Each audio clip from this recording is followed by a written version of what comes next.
राज्यातील व आपल्या भागातील नवनवीन बातम्या पाहण्यासाठी SM9 न्यूज मराठी या चॅनलला लाईक करा, सबस्क्राईब करा आणि शेअर करायला मी सूरज पडवळकर, राहणार पंढरपूर. आज मी तहसील कार्यालय सांगोला येथे बेमुदत आमरण उपोषण करण्यासाठी बसलेलो आहे. तरी माझ्या प्रमुख मागण्या अशा आहेत की सांगोला येथील सराईत गुन्हेगार आणि गुटखा माफिया दिलीप म्हस्के याच्यावर जो 22 तारखेला गुन्हा दाखल झालेला आहे त्या गुन्ह्यात त्याला अटक करावी, तसेच त्याचे अवैध धंदे कायमस्वरूपी बंद करावेत आणि या सराईत गुन्हेगार दिलीप म्हस्केवर जिल्ह्यात तसेच इतर जिल्ह्यात गंभीर स्वरूपाचे गुन्हे दाखल आहेत. त्या अनुषंगाने त्याच्यावरती प्रतिबंधित कारवाई करण्यात यावी. या अगोदर मी 2 ते 3 वेळा आमरण उपोषण केलेलं आहे, तसेच 3 दिवस धरणे आंदोलन केलं आहे, परंतु पोलीस प्रशासनाकडून कसली दाद दिली गेली नाही. त्यामुळं मी आज सुमारे 4 दिवस झालं 5 तारखेपासून बेमुदत आमरण उपोषण करत आहे. आतापर्यंत पोलीस प्रशासनाने कोणकोणती कारवाई केलेली आहे? पोलीस प्रशासनाकडून नुसतं आश्वासनच भेटलेलं आहे. जो दिलीप म्हस्के नावाचा मुख्य आरोपी आहे त्याला काय अजून अटक झालेलं नाही. इतर काय त्याचे बच्चे आहेत, जे काय मोहरे आहेत, त्यांना झाले आहे अटक आणि त्याचे जामीन झालेले आहेत. त्याच्याबद्दल काय त्यांचं माझ्याकडनं अभिनंदन नाही पोलीस प्रशासनाचं. परंतु जो मुख्य आरोपी आहे दिलीप म्हस्के याच्यावरती 10 ते 12 गुन्हे दाखल आहेत. पुणे जिल्हा असेल, कोल्हापूर जिल्हा, सांगली जिल्हा, आपला जिल्हा. आणि हा दिलीप म्हस्के म्हणजे या पश्चिम महाराष्ट्राला लागलेला एक प्रकारचा कॅन्सर आहे.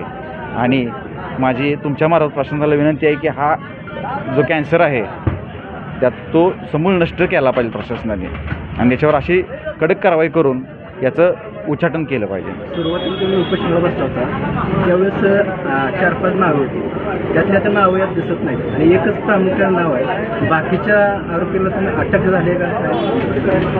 त्यातील 1-2 आरोपी अटक झाले आहेत आणि बाकीच्यांचे हे जामीन झाले आहेत. आणि हे जामीन होण्यासाठी 2 ते 3 महिन्याचा कालावधी पण गेलेला आहे. आणि या कालावधीत प्रशासनानं पोलिसांनी या आरोपींना अटक करणं गरजेचं होतं, परंतु त्यांना अटक झालेली नाही आणि त्यामुळे कोर्टातून यांचे जामीन झालेले आहेत. त्यामुळे त्यांची नावं त्यातून काढलेली आहेत. तसं पण ते मोहरे आहेत. त्यातला मुख्य जो आरोपी आहे तो दिलीप म्हस्केच आहे आणि माझी मुख्य मागणी पहिल्यापासून हीच आहे की दिलीप म्हस्केला अटक झाली पाहिजे. तुमच्या उपोषणाला आज 4था दिवस आहे, तर पोलीस प्रशासनाकडून कोणती काय तुम्हाला काय म्हणजे काय कळवलं का नाही? नाही, येऊन गेले, भेटून गेले. PI साहेब नाहीत आले, जगताप साहेब आले होते, कुलकर्णी साहेब आले होते, परत इतरही 2-3 आले होते. त्यांच्याकडनं फक्त पहिल्यापासून मला आश्वासन दिलं जाते, मुदत मागितली जाते, पण आरोपीला काय अटक केली जात नाही. त्यामुळे त्यांनी त्याला अटक करावी हीच माझी इच्छा आहे. तुम्ही आता बोलताना म्हणाला की मला दमदाटी केली जाते, ते कुणाकडून दमदाटी केली जाते? दमदाटी म्हणजे उठण्यासाठी मला प्रेशर आणलं जाते.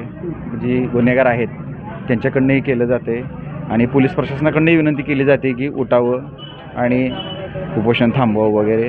तर माझं असं तुमच्या माध्यमातून माझं असं म्हणणं आहे की मला उठवण्याचा प्रयत्न करण्यापेक्षा आरोपीला अटक करण्याचा प्रयत्न करावा.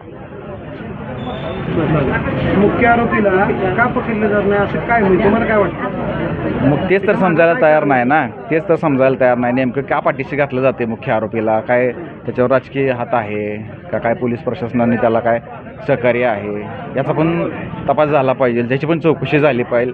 अशा आशयाचा अर्ज मी माननीय SP साहेब, DSP साहेब तसेच मुंबई येथे DGP ऑफिसला मी केलेला आहे आणि त्या अनुषंगाने तपास होईलच आणि त्याची चौकशी झालीच पाहिजे अशी माझी मागणी आहे.